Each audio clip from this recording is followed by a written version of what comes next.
El autor no es el titular de los derechos de autor, y todos aquellos que nos vienen diciendo que el autor es titular de los derechos de autor son precisamente los que son titulares de los derechos de un autor que nunca son ellos, sino que son otros. ¿Por qué? Porque lo que se está produciendo en el mundo de la cultura es lo mismo que se está produciendo con el mundo de las agencias de viaje. Los billetes ya los vende Iberia directamente, no pasan por un intermediario. Esto es lo que hay.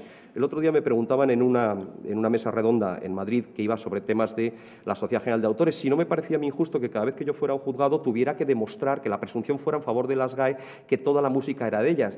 Y yo decía, a mí no es que ni me parece justo o no me parece injusto, sino que yo por la mañana me levanto diciendo, a ver qué presunción tengo yo que derribar hoy y por tanto tendré que ir mucho más cargado de prueba.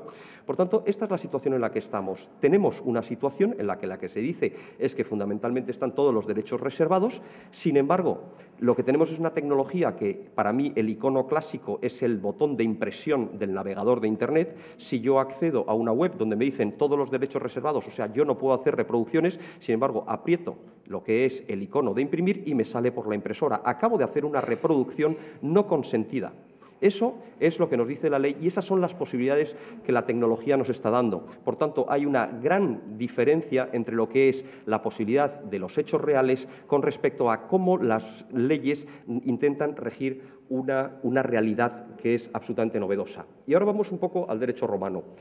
Los romanos, que realmente hicieron la gran catedral del derecho, aunque luego exista la rama anglosajona, los romanos distinguían los bienes en tres tipos. En primer lugar, los bienes muebles, los bienes inmuebles y aquellos que decían, hombre, no son bienes muebles ni son inmuebles, sino que son los semovientes, los enjambres de abejas o el ganado.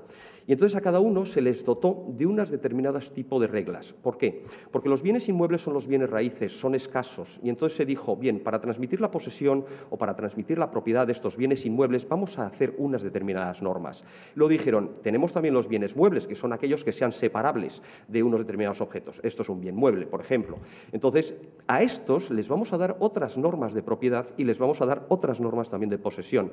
Y luego dijeron, anda, y nos quedan los ganados, que tienen vida propia, y luego tenemos los enjambres de abejas y también los de palomas. Estos también tienen vida propia. ¿De quién son? ¿Cómo podemos establecer que alguien es poseedor de un enjambre de abejas? Tú no puedes tener un enjambre de abejas de la misma manera que puedes tener una botella, ni tampoco puedes tener un terreno de la misma manera que puedes tener un enjambre de abejas. Y entonces lo que hicieron fue, dijeron, vamos a establecer unas reglas totalmente distintas entre los bienes muebles, los bienes inmuebles y los bienes semovientes. ¿Por qué? Porque cada uno pertenece a una naturaleza. Y de repente, pues a partir de los años 50, 40, incluso un poco antes, vienen unos señores e inventan lo que se denominan unas listas de unos y ceros.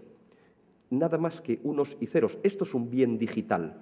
La pregunta que nos tenemos que plantear es, en primer lugar, ¿estamos ante la aparición de un nuevo bien totalmente diferencial en cuanto a los anteriores grupos de tres bienes que teníamos? ¿El derecho qué tiene que hacer con esto? ¿Tendrá que empezar a repensar estas nuevas categorías? Y este digital, nos pongamos como nos pongamos, es siempre una lista de unos y ceros, que por tanto tiene otras características muy diferentes de los bienes muebles, de los inmuebles y de los semovientes. Y es que, en primer lugar, se puede copiar siempre.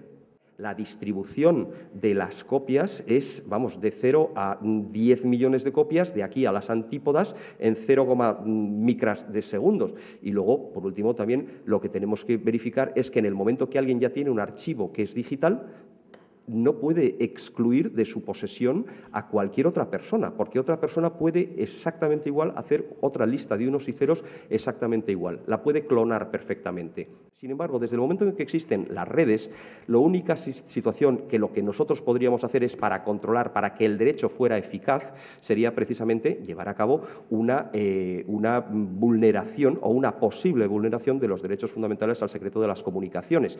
Y, por tanto, estaríamos jugando con derechos de distinta jerarquía. Decía que el derecho a la propiedad intelectual es un derecho fundamental, ya lo que se estaba es iniciando este camino.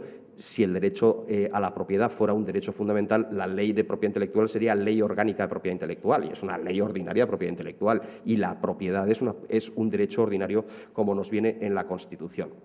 Por tanto, este es un poco el panorama en el que estamos. Y ahora vamos a añadir otros dos componentes que tendrían un poco una cuestión de tipo psicologicista. Se está produciendo una alteración en lo que es la percepción. Una distinta relación entre el estímulo y la respuesta que se está produciendo en las generaciones jóvenes. Yo soy mucho más textual y, por tanto, antes en la comida hemos estado hablando del placer o del no placer o del tempo, que es leer Guerra y Paz. Sin embargo, a nosotros lo que queremos es realmente la inmediatez del vídeo de YouTube. Le pregunto yo a una amiga otra vez un día, ¿cómo estás? Y me contesta con un enlace a una canción de YouTube donde está el mensaje de lo que me quiere contar.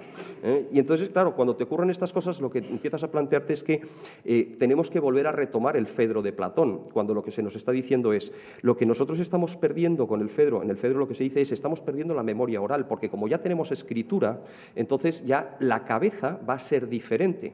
Por tanto, no es que estemos ante una transición como pudiera haber sido la imprenta, porque la imprenta lo único que nos da es una modificación cuantitativa, el número de ejemplares y, evidentemente, también la manera de editar. Pero resulta que lo que se está produciendo ahora es un nuevo sistema de percepción, que, por tanto, el derecho en su momento también algo tendrá que decir sobre ello.